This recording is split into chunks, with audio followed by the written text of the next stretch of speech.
আসসালামু আলাইকুম রহমতুল্লাহি বারাকাতুহু। সম্মানিত ভিউয়ার্স, ফরিদপুর জনতা ব্যাংকের মোড় ফরিদপুর প্রেস ক্লাবের সামনে আজ বাদ জুমা। আমাদের বিশ্বনবী মানবতার মুক্তির দূত জনাবে মুহাম্মদুর রাসূলুল্লাহ সাল্লাল্লাহু আলাইহি সাল্লামকে ভারতের এক কুলাঙ্গার, এক হিন্দু আমার নবীকে নিয়ে কটূক্তি করাতে আজকে আমরা মুসলমানরা জেগে উঠেছি প্রতিবাদ সমাবেশে। আপনারা দেখতে পাচ্ছেন একটি মিছিল এগিয়ে আসছে। বিশ্বনবীর অপমান সইবে না আর মুসলমান। নারায়ে তাকবীর, আল্লাহু আকবার। আমার নেতা তোমার নেতা বিশ্বনবী মুস্তাফা।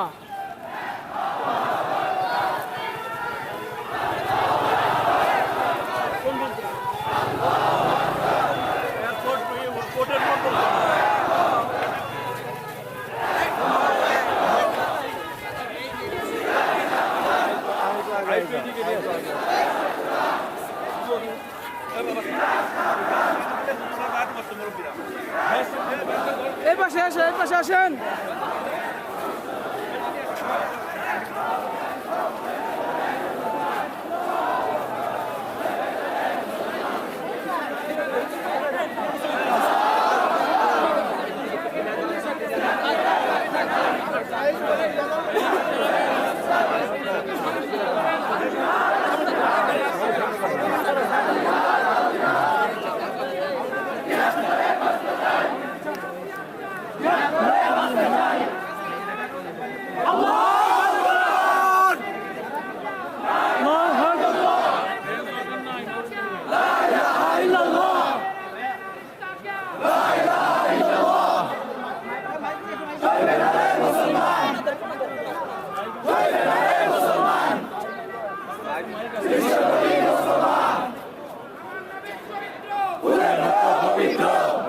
দেখি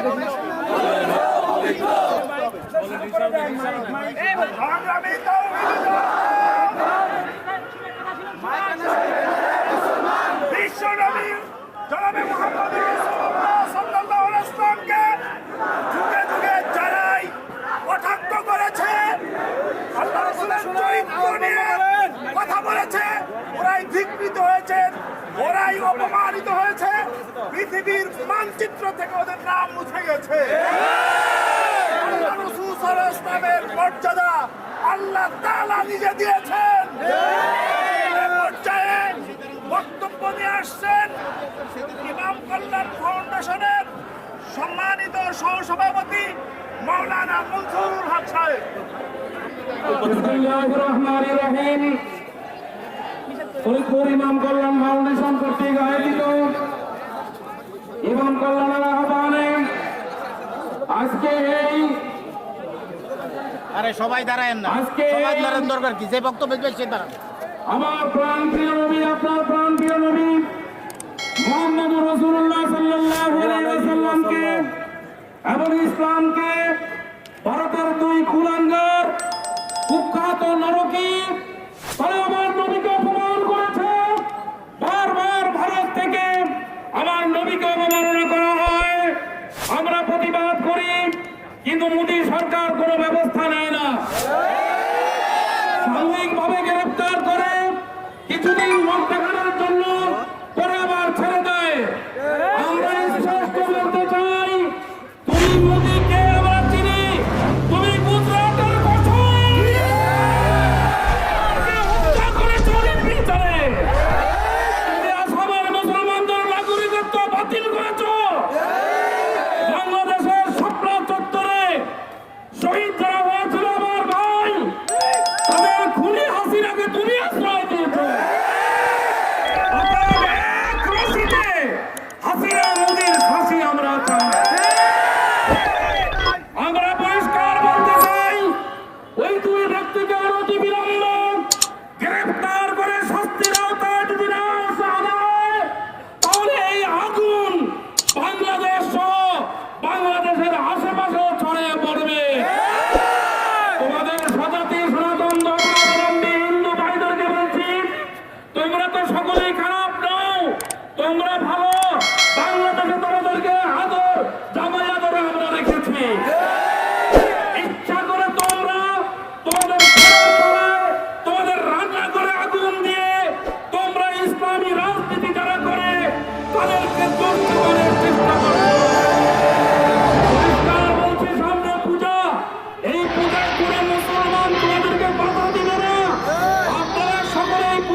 ভোটটাকে সুষ্ঠুভাবে যাতে করতে পারে এই ব্যবস্থা করবেন।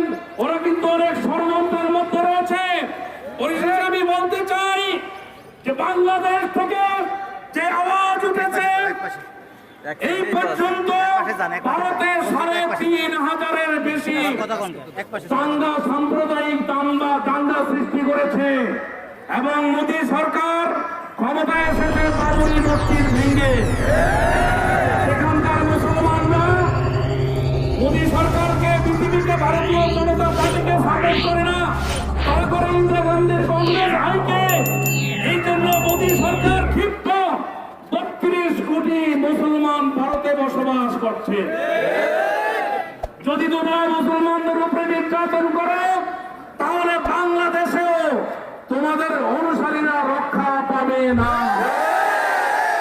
আমি পরিষ্কার বলে শেষ করতে চাই, বর্তমান অন্তর্বর্তীকালীন সরকার যারা আছেন, বাংলাদেশের এই তৌহিদি জনতার দাবি ভারতের হাই কমিশনারকে আপনারা তলব করুন। ভারতের হাই কমিশনারকে ডেকে এর কঠোর প্রতিবাদ জানিয়ে ওই 2 কুলাঙ্গারের বিচারের ব্যবস্থা করুন। অন্যথায় আন্দোলন আরো দুর্বার গতিতে আরো জোরদার হবে, রাজপথের আন্দোলন আরো জোরদার হবে। আমরা প্রত্যেকেই নবীর জন্য, ইসলামের জন্য জান দিতে ব্যস্ত। আমরা জীবন দিয়েছি, আবারও জীবন দিতে আমরা প্রস্তুত রয়েছি।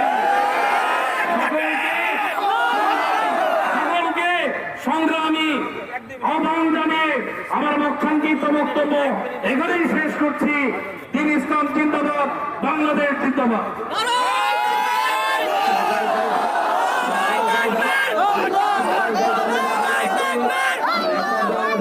বক্তব্য নিয়ে আসতেছেন, সকলকে ধন্যবাদ। 2 মিনিট মাত্র বক্তব্য দেবেন, বেশি লম্বা করা যাবে না, সবার টান সবাই হবে।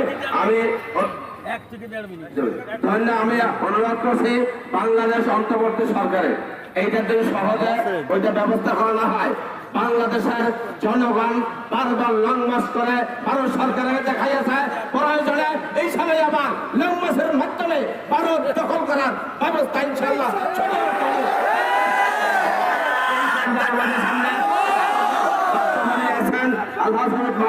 আমজাদ হোসাইন, যুগ্ম সাধারণ সম্পাদক, ইমাম কালাম ফাউন্ডেশন ফরিদপুর।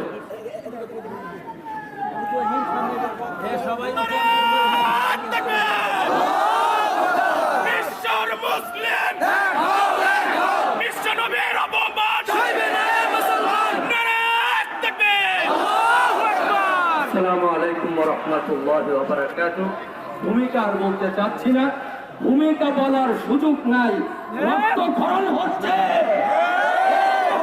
ভূমিকার কোনো প্রয়োজন নাই, প্রয়োজন সে হলো আমাদের এই তত্ত্বাবধায়ক সরকার এখনই এর নিন্দা জ্ঞাপন করে অবিলম্বে মোদী সরকারকে বলবেন এই 2 কুলাঙ্গারদেরকে জনসমক্ষে ফাঁসি দিয়া রসুলের মর্যাদাকে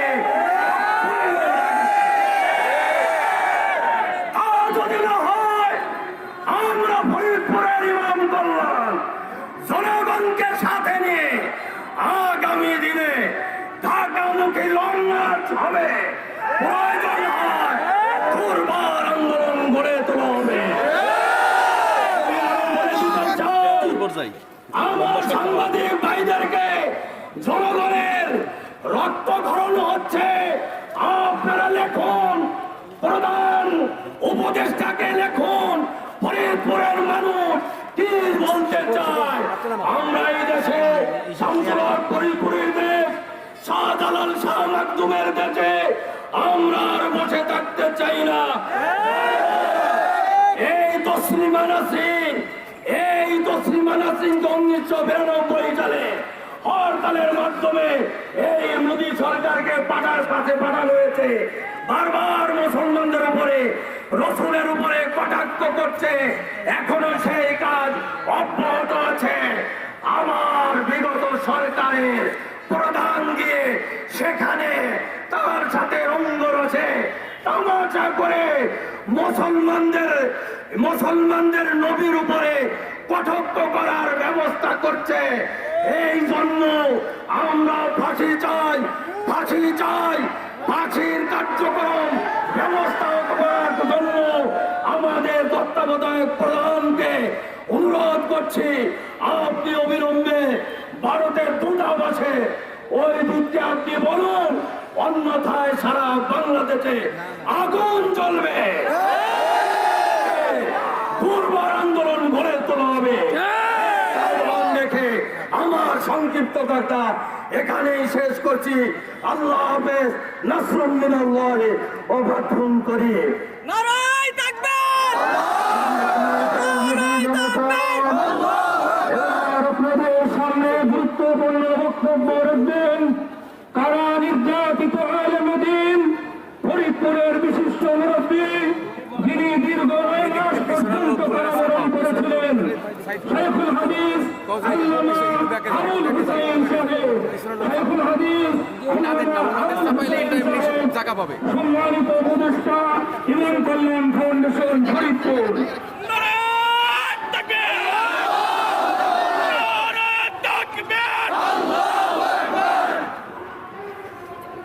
আলহামদুলিল্লাহ, আম্মা বাদ। বিশাল সমাবেশ, সময়ও খুব কম, এজন্য ভূমিকার কোনো প্রয়োজন মনে করছি না।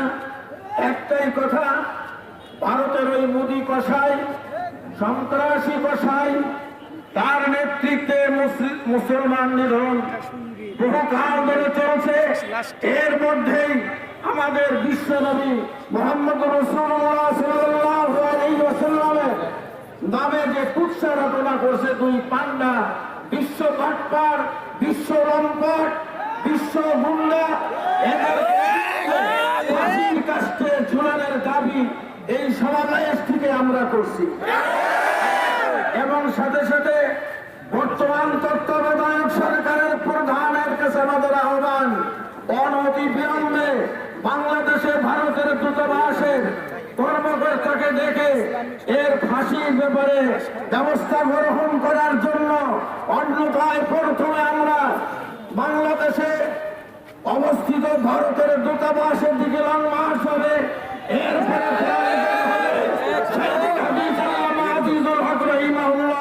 মুফতি ফজল হক রহিমাহুল্লাহর নেতৃত্বে যেমন ভারতমুখী লং মার্চ হয়েছিল, যদি এই কুলাঙ্গারদের ফাঁসি কার্যকর না হয় তো আমরা প্রয়োজনে গোটা বাংলাদেশের মুসলিম মিল্লাত ভারত অভিমুখে, বিশেষ করে যে মহারাষ্ট্রের দিকে মহানবীর অবমাননা করা হয়েছে, ওই মহারাষ্ট্রের দিকে আমরা লং মার্চ আহ্বান করব।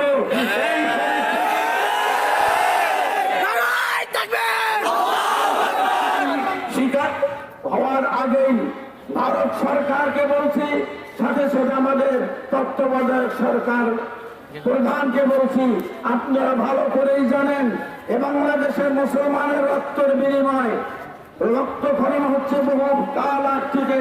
13 সালে হেফাজতে শাপলা চত্বরে সর্বশেষ 24-এর ছাত্র আন্দোলনে হাজার হাজার ছাত্র জনতা, এমনকি রিক্সা শ্রমিকদের রক্তের বিনিময় আপনাদেরকে আমরা ক্ষমতায় নিয়েছি, ক্ষমতায় বসানো হয়েছে। অতএব যদি আপনারা আমাদের দাবির দিকে ভ্রুক্ষেপ না করেন, আমরা বিগত সময়েও যেমন ভারতে 21 সালে মোদীর আগমনকে কেন্দ্র করে এই প্রেস ক্লাবের সামনে সমাবেশ হয়েছিল, সেই সমাবেশকে কেন্দ্র করেই সারা বাংলাদেশে হয়েছিল আলেম ওলামাদের উপর নির্যাতন। ওই লাল দালানের মধ্যে ঢুকানো হয়েছে 2 বছর 3 বছর কংগ্রেস, কারা নির্যাতিত হয়েছে, কারা নির্যাতন ভোগ করছে এদেশের ওলামায়ে কেরাম। এজন্য আমি বলতে চাই, এদেশের সরকারকে আপনি অনতি বিলম্বে বাংলাদেশের ভারতের দূতাবাসের হাই কমিশনারকে ডেকে এদের পরিপূর্ণ ব্যবস্থা নেওয়ার জন্য, যথাযথ ব্যবস্থা নেওয়ার জন্য আহ্বান করেন। ওমা আলাইনা ইল্লাল বালাগ, নাসরুম মিনাল্লাহি ওয়া ফাতহুন করিম। নারায়ে তাকবীর! সাবিলুনা সাবিলুনা আল জিহাদ আল জিহাদ, তরিকুনা তরিকুনা আল জিহাদ। এ পর্যায়ে বক্তব্য নিয়ে আসছেন মুফতি কামরুজ্জামান সাহেব, উপদেষ্টা ইমাম কল্যাণ ফাউন্ডেশন। الحمد لأهله والصلاة لأهلها حضرات علماء کرام উপস্থিত প্রিয় তৌহিদি জনতা, আজ থেকে ১,৫০০ বছর পূর্বে কোরআন বলেছে মুসলমানদের ১ নম্বর শত্রু হলো ইহুদি, ২ নম্বর শত্রু হলো মুশরিক। সেই ইহুদিবাদী ইসরায়েল ফিলিস্তিনিদের উপরে আক্রমণ করছে, তাদের ঘরবাড়ি জ্বালিয়ে দিচ্ছে। অন্যদিকে মুশরিকদের নেতৃত্ব দিচ্ছে মোদি, যার নেতৃত্বে মুসলমানদের রক্তক্ষরণ হচ্ছে। আমরা এর প্রতিবাদে এখানে এসেছি। পাশাপাশি এই কথাও বলতে চাই, একদিকে মোদি সরকারের নেতৃত্বে তার বিধায়ক এবং তার পুরোহিত আমাদের নবীজি সম্পর্কে মন্তব্য করছে, অন্যদিকে আমাদের দেশে কক্সবাজারে আমাদের সেনাবাহিনীর অফিসার মারা যাচ্ছে। সুতরাং এই 18 কোটি জনগণকে সতর্ক থাকতে হবে। ইহুদি আমাদের বন্ধু হতে পারে না, আমাদের বন্ধু হতে পারে না, সেখানে ইলিশ মাছ যেতে পারে না। সব ক্ষেত্রে এদেরকে আমাদের নজরে রাখতে হবে, সর্বদা সতর্ক থাকতে হবে, কখনোই যেন আমাদের স্বাধীনতা সার্বভৌমত্ব বিপন্ন না হয়, আমাদের ঈমান এবং দ্বীনের উপরে আঘাত না আসে। আমাদের মুসলিম জনতাকে জাগ্রত থাকতে হবে। আল্লাহ পাক আমাদেরকে জাগ্রত থাকার, ঈমান আকীদা পাহারা দেওয়ার, সার্বভৌমত্ব পাহারা দেওয়ার তৌফিক দান করেন। আল্লাহ আমাদের সকলকে কবুল করেন, আমিন।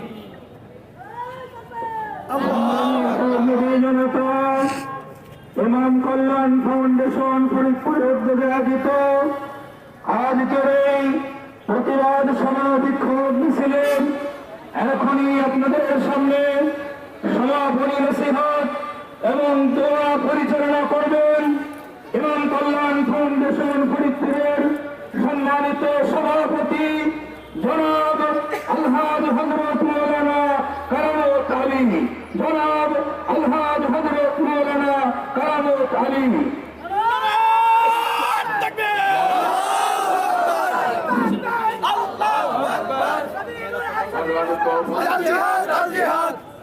সম্মানিত উপস্থিতি, আপনারা অনেক ত্যাগ প্রতীক্ষা পালন করে হুজুর আকরাম সাল্লাল্লাহু আলাইহি ওয়াসাল্লাম মহব্বতকে আপনারা উপস্থাপন করেছেন। এটা অনিশ্চয়কার্য। তো এখন দোয়া হবে। যে সমস্ত ভাইরা যে বক্তব্যগুলি দিয়েছে, এই বক্তব্যগুলির সাথে আপনারা কি একমত? নারায়ে তাকবীর, দিন ইসলাম জিন্দাবাদ, দিন ইসলাম, দিন ইসলাম জিন্দাবাদ। এখন তো হবে, আমরা একবার দৌড় সই করি সবাই। একটা ইসলামী সঙ্গীত গাইতেছিলাম দোয়ার আগে। আলহামদুলিল্লাহি রাব্বিল আলামিন ওয়াসসালাতু ওয়াসসালামু আলা সাইয়্যিদিল মুরসালিন ওয়া খাতামান নাবিয়্যিন রাহমাতাল লিল আলামিন। রব্বানা যালামনা আনফুসানা ওয়া ইল্লাম তাগফির লানা ওয়া তারহামনা লানাকুনান্না মিনাল খাসিরিন। ইয়া আল্লাহ, আমরা এই প্রখর রৌদ্রের মধ্যে পেটে ক্ষুধা নিয়ে জুম্মার নামাজের পর আজকের এই সাপ্তাহিক ঈদের দিনে আমরা এখানে উপস্থিত হয়েছি। আজকে একদিকে আমাদের ঈদ, অপরদিকে আমাদের দুঃখ ভরা, বুক ভরা দুঃখ নিয়ে আমরা এখানে একত্রিত হয়েছি। ইয়া আল্লাহ, আপনি সবার এই দিলের তামান্নাকে আপনি মেহেরবানি করে কবুল করুন। আমাদের এই সমাবেশকে কবুল করুন। ভাইকে মাফ করে দেন, এখনই প্রত্যেক ভাইকে মাফ করে দেন। প্রত্যেক রবির খাতিরে ইয়া আল্লাহ আমাদের সবাইকে মাফ করে দেন। ইয়া আল্লাহ আমাদের মা, বাবা, দাদা, দাদি, আল্লাহ নানা নানি সবাইকে আল্লাহ আপনি মাফ করে দেন। ইয়া আল্লাহ যাদের যত দুঃখ বেদনা আছে দূর করে দেন, যার ভিতরে যত নেক আশা আছে আল্লাহ আপনি মেহেরবানি করুন। ইয়া আল্লাহ ইয়া আল্লাহ আপনি মেহেরবানি করে দয়া করে ইয়া আল্লাহ আমাদের প্রিয় নবীর উপরে যে অবমাননা করেছে এর বিচার আপনার কাছে চাই। আপনার থেকে বড় কেউ নাই, আপনার থেকে বড় শাস্তি কেউ দিতে পারবে না। তাই আমরা সবাই দিলের থেকে আপনার কাছে বলছি, হাত পেতে আপনি মেহেরবানি করে ওই মোদী সরকার এবং তার যেই দোসরা এই হুজুরপুর সাল্লাল্লাহু আলাইহি সাল্লামকে এইভাবে এই অপমান অপদস্থ করার জন্য যে সমস্ত উক্তি কটূক্তি করতেছে তাদেরকে আল্লাহ আপনি ফাঁসির ব্যবস্থা করে দেন। আল্লাহ আপনার কাছে তো সফর্দ করলাম, এরকে ফাঁসির কাজটা আল্লাহ আপনি মেহেরবানি করে কবুল করে নেন। আল্লাহ আপনি মেহেরবানি করে দয়া করে আমাদের দোয়াকে আপনি কবুল করে নেন। আল্লাহ আমাদের দোয়াকে কবুল করে নেন। রহমতে ইয়া রহমান রহিম।